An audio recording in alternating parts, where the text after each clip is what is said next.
ฉันไม่ใช่ราชินีโซฟี่สักหน่อยโอเคเดี๋ยวลองดูสิ่งแรกคือเปิดกล้องเลือกโหมดฉันชอบโหมดนี้ใช่ไหมแล้วก็หาแสงแล้วฉันว่าควรเอาเสื้อออกนิดหน่อยดีกว่ามันจะทำให้คอยาวขึ้นมันยังไงไม่รู้อ่ะจริงๆนะไม่อะยังไม่ได้ขออีกรอบนึงทำไมจะขึ้นแบบนี้แล้วก็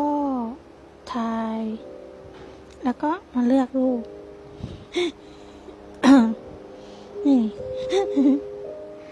เห็นไหมฉันไม่ใช่ราชินีโซฟี่สักหน่อยเดี๋ยวลองอีกรอบนึงนะเนี่ยเห็นไหมฉันไม่ใช่ราชินีโซฟี่สักหน่อยเลยไม่ใช่ตั้งหน่อย